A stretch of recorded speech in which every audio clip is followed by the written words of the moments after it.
Hey guys, welcome to this video. I'm so happy to make this for you guys so I can continue sharing Fenrir with you guys, and I'm sorry for the delay in this video.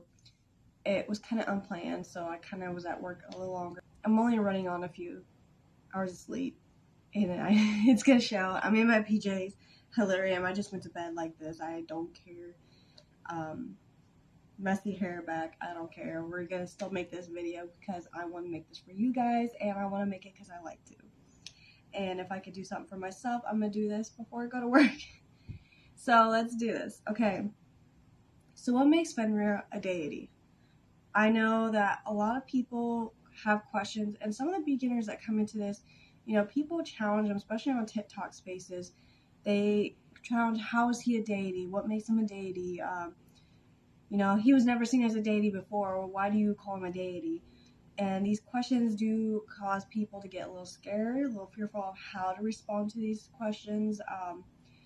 One of these content creators, I watched his video, and he called himself a devotee of Fenrir. And for me, when I hear devotees, it's someone who's been in this for a long run and has this. But one of the things I caught on his videos is people were constantly questioning, deity. And it was all about the deity questions with Fenrir, and he was unable to answer any of these.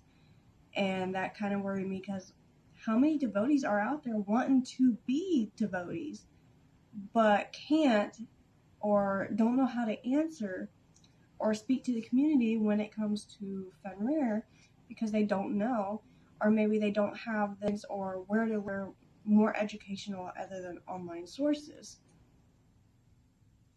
Now, I am looking at multiple translations right now, and I'm trying to help you guys out as I look through this, so that way I help you guys understand that, hey, sorry, notification, wait, but like, every single one has all the answers for you guys for Fenrir. It's literally his mythology. The answer is right there.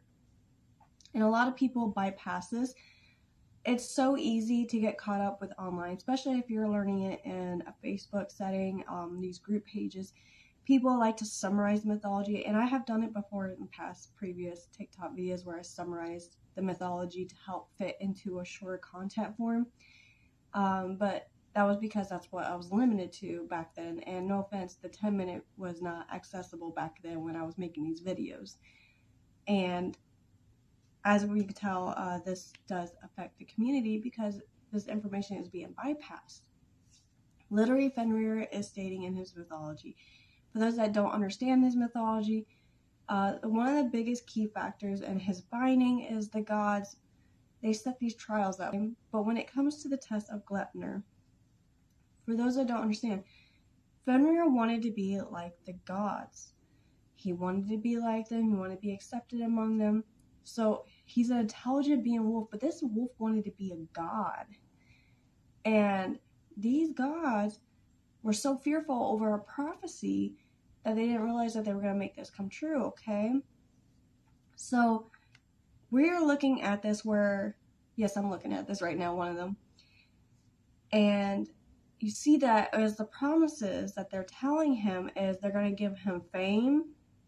And then they're talking about, he's going to be a god, everybody's going to love him. And they're literally promising all this stuff if he escapes these, these tests.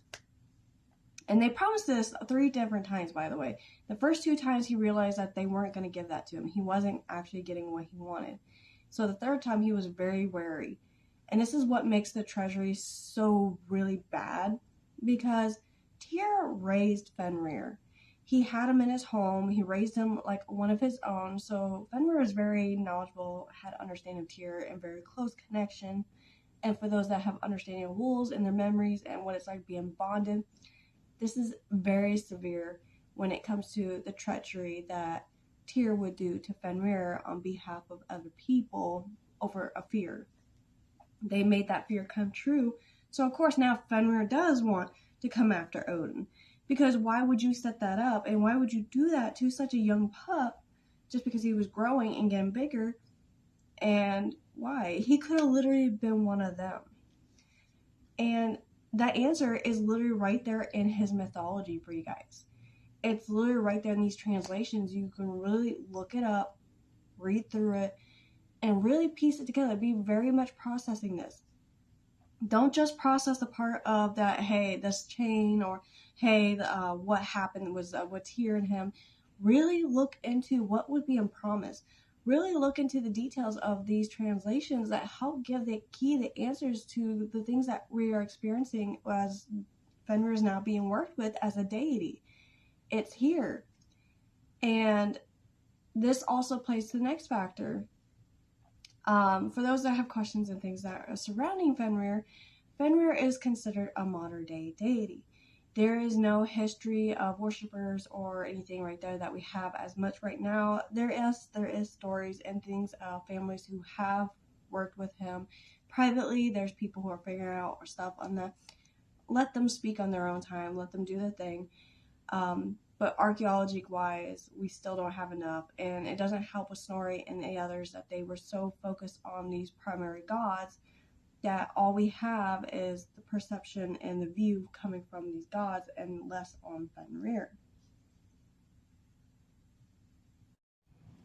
Now, as to how Fenrir plays to each person as a deity or god, it's going to be different. So for those that want to know how I do it, because I do get questions all the time about my experience with Fenrir, and I get questions all the time of why do I work with him, stuff like that. So I feel like this personal one is why is Fenrir my god, and how I do this as a deity for him, like how is he my deity. I kind of reworded that wrong, so I apologize.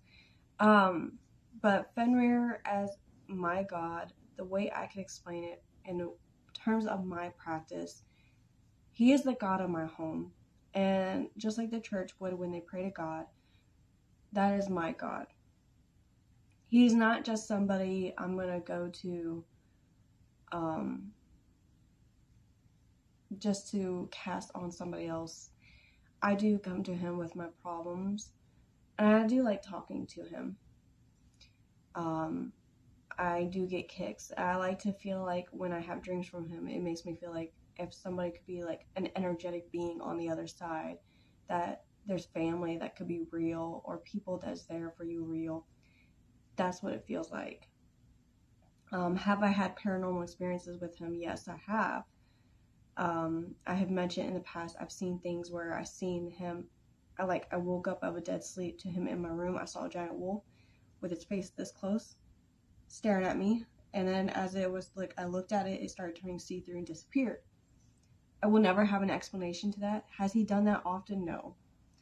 Unfortunately, I find those circumstances more rare, but it has happened. I've had people around me and friends and ex-coworkers who have had paranormal experiences seeing my God and knowing it was my God and becoming believers. So Fenrir is very, to me, him as my God also shows him how real and how much he's there for me and answering things for me, because I felt like in the religion, especially with Christianity and being a Roman Catholic, the whole things like that, I didn't see the answers for myself. So if I didn't get the answers, why would I keep praying to somebody that I felt like was not there for the people? I feel like half the problems in the world would not be problems if God really cared. Yes, we should let things happen, but I feel like it's gone to a severe extent. Like innocents are being harmed. It's beyond. We have it's insane. Our earth is dying.